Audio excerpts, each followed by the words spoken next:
everyone, welcome back to Country Farmhouse Quilting, or aka my sewing room. I'm Marnay and this is my country farmhouse, and today I am featuring a quilt that I put together.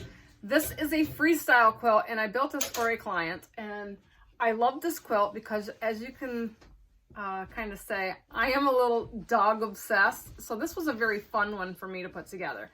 I had a special request for me to put together a dog quilt for a gift. So I had no rhyme or reason or anywhere to go, no pattern. I just pulled this out of my head and I'm pretty proud of it. So I wanted to share it with all of you. So I'm gonna start off, this is a doggy quilt, and I started off with a panel. And like I said, I had nowhere to go. I didn't, I just winged this one and this was the result. So I got on Pinterest and I found the fabrics on Pinterest, the panel, the doggy footprints in the background fabric, and the border. And these are all from Timeless Treasures fabric. So if you want to look that up, I can't remember the names of the sites I went on, but if you look up Timeless Treasures, you probably could find these patterns if you want to do something like this. So this was a complete panel, and it says, "I love my dog, faithful and true. Happiness starts with a wet nose and ends with a wagging tail. Best friends, a house is not a home without a dog. Wet noses, unconditional love, best dog ever, always by my side. Life is better with a dog." That is true. So anyway, then I went on and my client wanted me to use pictures of her gift receiver's dogs. So she sent them to me through a text, and I went to a local area. It was a t-shirt shop, and I had the lady print off the dog pictures onto muslin.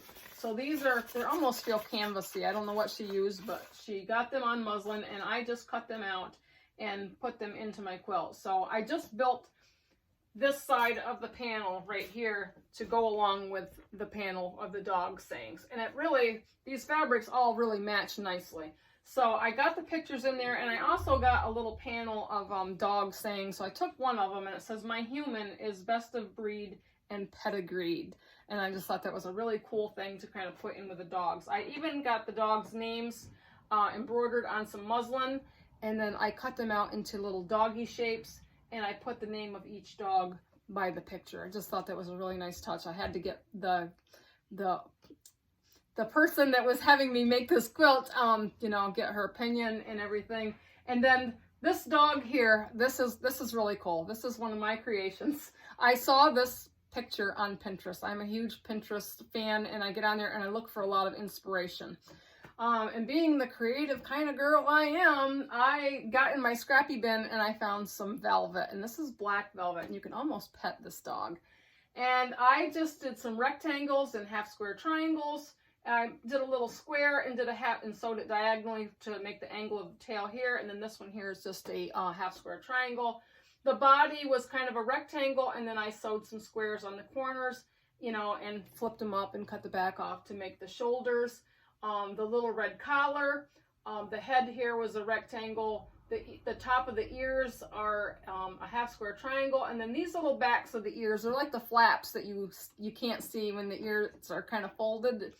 But in the picture, it showed it something a little different. This was a little tricky for me, so I kind of had to finagle it to make it work. So I did a half square triangle square kind of here, and I sewed it. But there was a raw edge here when I cut it off, so I kind of did like a blanket stitch along this edge. Just something that I didn't have a pattern, I'm just winging it. So this is what I come up with. I think it turned out great. And then I just filled the rest of it in with background fabric. So this is all pieced in here. It pretty much is all pieced all the way around the dogs and everything. So it's just something that was put together. Creative mind. If you got a creative mind, you can do this. The border, I just did a wider border at the top and on the bottom of the quilt because I wanted it to be kind of longer than it was wide. So I just used up every bit of what I had when I bought these fabrics, and I think I got a yard of the background fabric and a yard of this, and I used it all. So, and the back is pretty cool. The back is very manly because this quilt is for a man. And I liked to keep the theme with the black, the browns, and the grays, and the cream colors. So the back for this quilt I got at Sheets So Creative, and if you want to check out Sheets So Creative, you can find them, their website online. They are located out of Wellsboro, Pennsylvania, and they have an array of really nice things for quilting, sewing, notions, books, you name it. But this was a wide back, and it worked great for this quilt. So I put a little bonus on this quilt, and I thought it was really cool, and I'm going to kind of pull this down so you can see what I did for the back. I had a panel that I had for a while, and it had all these dog pictures on it, and I cut one out because they are labs on this quilt. And this was a really cool thing, and I put all, well, this was on the little block, but it says all food must go to the lab for testing. How cute, you know, because it is a lab quilt. So, and I put the receiver's name and the gift giver's name on it as well with the year. The binding that I did for this quilt, aiming it back up for me, I found the binding at Joann Fabrics. I am a Joann Fabric kind of girl too. So I went to Joann Fabrics because I was looking for a binding, and I looked at all kinds of stuff, but I couldn't find the right one. And finally, when I stood up after kneeling down, going through bolts of fabric, I stood up and turned around, and I found this smoke fabric, and it looked like smoke.